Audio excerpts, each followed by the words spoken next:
ये 6 कर्म भगवान अपने हाथों में रखते हैं। कौन कौन 6 कर्म हैं?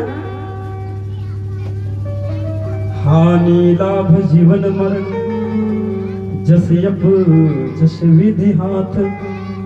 महाराज हानि लाभ जीवन मरण जस अपजस, ये 6 कर्म जो है ना प्रभु विधि के हाथ हैं। लेकिन प्रभु के ये 6 कर्म हाथ में रहने के बावजूद भी क्या किए? मनुष्य कर्म को प्रधान बना दिए।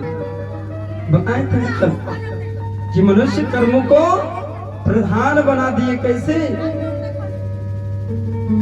कि कर्म प्रधान विश्व रचि राखा, जो जस करहि सो तस फल चाखा।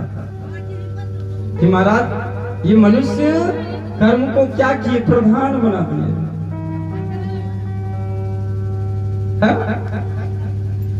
तो आइए कहते हैं कि कर्म ऐसा चीज है ना कि अगर कर्म से हम चाहेंगे तो अपना भाग्य भी बदल सकते हैं। इसलिए कर्म जो है प्रधान माना गया है, क्योंकि जो जैसा कर्म करेंगे वैसा ही फल उनको भुगतना पड़ेगा। चाहे महाराज वो कोई भी कर्म हो, चाहे वो पाप कर्म हो या पुण्य कर्म हो, क्योंकि उसे फल मिलना अति आवश्यक है। अगर हम एक आम की पेड़ बोएंगे तो उसमें नींबू नहीं आम ही आएगा। महाराज जैसे में कहा गया है कि एक बगीचे में जब फल लगा हुआ था तो किसी ने देखा, और जब देखा महाराज तो मन ललायित हो उठा। अब जब मन ललायित हो उठा तो वहां जाने के लिए प्रेरणा कर दिए। प्रेरणा क्या कर दिए? कि भैया जब भी मन में अगर कोई लालच उठता है ना तो वहां जाने के लिए आदमी मजबूर हो जाता है। इंसान जो से मजबूर हो जाता है, वो कार्य करने पर मजबूर हो जाता है। जब देखा, कहते हैं जिसने देखा वो गया नहीं, और जो गया उसने तोड़ा नहीं। जिसने तोड़ा वो खाया नहीं, जो खाया उसने रखा नहीं, जो रखा वो मार खाया नहीं, जो मार खाया वो रोया नहीं। महाराज जब आंख ने देखा तो मन जो है ललायित हो उठा। जब मन ललायित उठा तो भैया आंख ने देखा, क्या आंख जो है उस पेड़ के पास चलकर जा सकता है? क्या नहीं ना। वहां जा सकता है कौन? पैर। जब पैर चलकर वहां गया तो बताइए क्या पैर तोड़कर खा सकता है? क्या पैर वृक्ष में लगा हुआ फल को तोड़ सकता है? नहीं ना। तो तोड़ा किसने? हाथ ने। जब भैया हाथ ने तोड़ लिया उस फल को तो क्या हाथ ने खा सकता है? खाएगा किसने? मुख ने। और जब मुख ने खा लिया तो क्या मुख ने रखेगा? नहीं ना। रखेगा कौन? पेट में। जिसने देखा वो गया नहीं, जो गया उसने तोड़ा नहीं, जो तोड़ा उसने खाया नहीं, जो खाया उसने रखा नहीं। मुख ने तो खा लिया भैया, आंख ने देखा, पैर चल के गया, हाथ ने तोड़ा, मुंह ने खाया, पेट ने रखा। लेकिन जब उधर से माली आता है, जब पीठ में डंडा पड़ता है महाराज, तो पीठ से आवाज आती है कि हाय मेरा क्या दोष। बोले महाराज जब पीठ में डंडा पड़ता है तो पीठ से आवाज आता है कि हाय मेरा क्या दोष। जब दर्द होता है महाराज तब आंख से अश्रु निकलने लगता है, आंख से आंसू निकलने लगता है, क्योंकि गलती किसका था? देखा किसने था? आंख ने। भैया आंख ने देखा था इसलिए उसे रोना पड़ा। क्योंकि गलती ही उसका था। इसलिए कर्म किसी को नहीं छोड़ता है। इसलिए जो जैसा कर्म करेगा वैसा ही फल उनको प्राप्त होगा महाराज, चाहे वो पाप कर्म हो या पुण्य कर्म।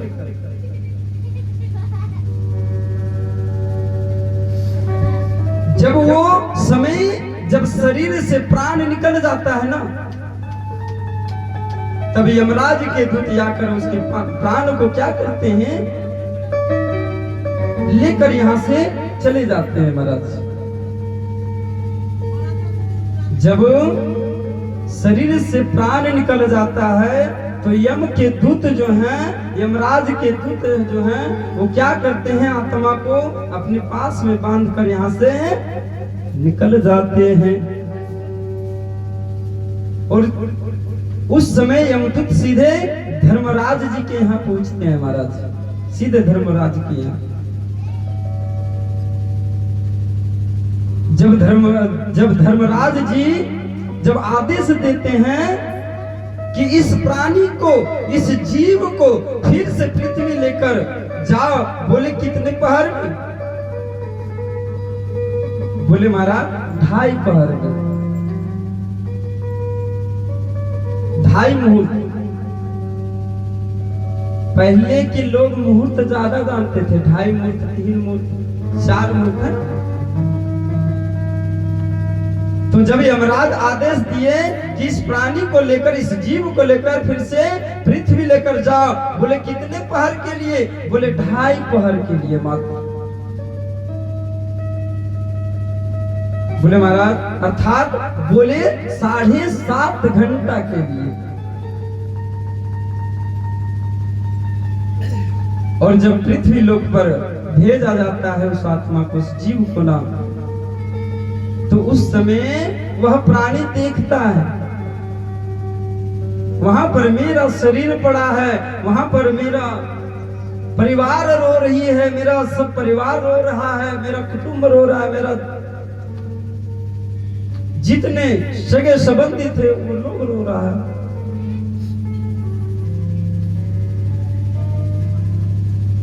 वहां जब सबको रोते बिलखते देखते हैं महाराज, तो वो प्राणी जीव जो हैं सो उस शरीर में जाने की प्रयास करते हैं, उस शरीर में प्रवेश होने के प्रयास करते हैं, लेकिन उस शरीर में प्रवेश नहीं हो पाता है। क्यों? क्योंकि वो यमदूत के पास से बंधे के कारण उस शरीर में प्रवेश नहीं हो पाता है महाराज। वो सभी से बोलते हैं, सभी को सांत्वना देने की प्रयास करते हैं, सभी से बात करने की प्रयास करते हैं, लेकिन महाराज इंसान मनुष्य को उनकी आवाज तक नहीं सुनाई देता है, ना ही वो आत्मा इंसान को दिखाई देता है। क्योंकि वो रोते हैं, बिलखते हैं कि मेरा परिवार का क्या होगा। अब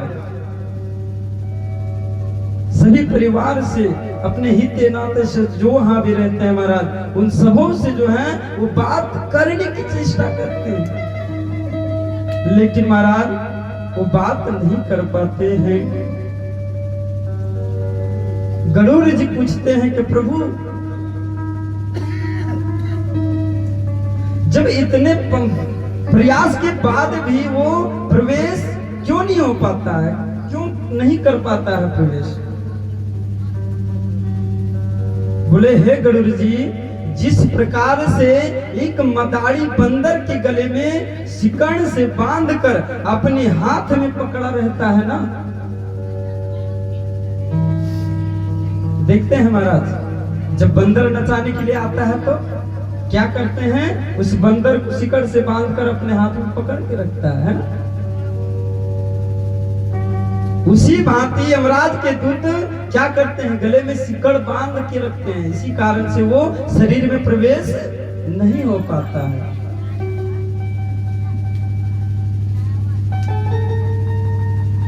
महाराज, और जब उनके परिवार वाले उनकी मृत शरीर को क्या करते हैं, शमशान की ओर ले जाते हैं। और जब शमशान की ओर चलना प्रारंभ करते हैं ना, तो महाराज 6 पिंड का वर्णन दिया गया है। जब शरीर को जब शमशान की ओर ले जाते हैं तो महाराज 6 पिंड का वर्णन दिया गया है। बोले वह दिन जो है 6 पिंड होनी चाहिए महाराज। और 6 पिंड कहाँ कहाँ होनी चाहिए? बोले किस जगह पे होनी चाहिए ये 6 पिंड? गरुड़ जी पूछते हैं कि हे गरुड़ जी, यह प्रथम श्रोता जो है ना वो कौन है? महाराज गरुड़ जी जब भगवान से कथा को सुन रहे थे ना, तो बोले प्रथम श्रोता कौन है? प्रथम श्रोता बोले गरुड़ जी महाराज। क्योंकि और प्रथम वक्ता कौन है? नारायण। बोले महाराज ये गरुड़ पुराण जो है ना, गरुड़ पुराण को सुनने वाले गरुड़ जी हैं और सुनाने वाले कौन है? भगवान विष्णु हैं। अच्छा बताइए गरुड़ पुराण, तो महाराज गरुड़ का अर्थ क्या होता है?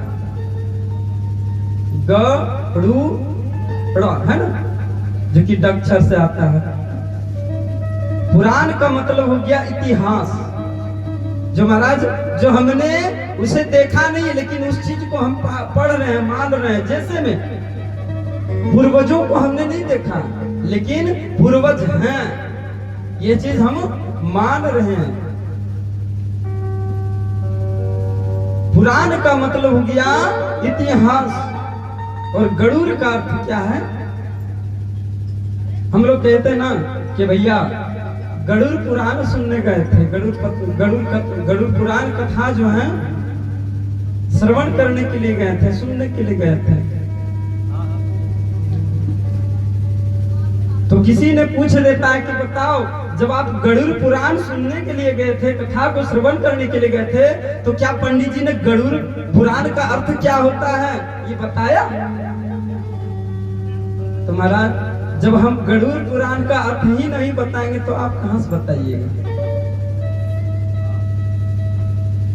हम बताएंगे तभी तो उनको बोलिएगा ना कि हम गरुड़ पुराण सुनने के लिए गए हैं, गरुड़ का अर्थ ये होता है। पंडित जी भी बताए थे।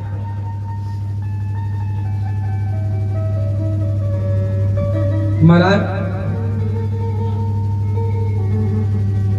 कहते हैं क्योंकि जब तक किसी को हम जानेंगे नहीं तब तक हम किसी को नहीं मान सकते। जैसे में एक बिजली का खंभे में लगा हुआ तार जो है, अगर उस तार को अगर हम पकड़ेंगे तब हमें पता चल जाएगा कि भैया ये बिजली है। इसलिए इस बिजली के तार से करंट आता है, इसको छूना मत, नहीं तो झटका लग जाएगा।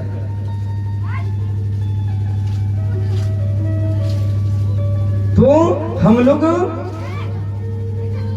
इसे जानने के लिए गरुड़ पुराण क्या होता है,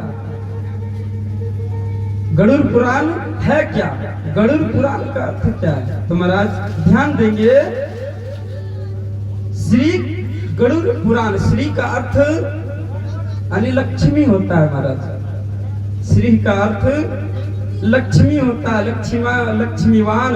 और पुराण का अर्थ होता है इतिहास, जो कि पुराणों में क्या है? बोले बीती हुई बातें। इतिहास में क्या है? बीती हुई बातें जो पहले बीत गया है, ये है पुराण। और श्री का अर्थ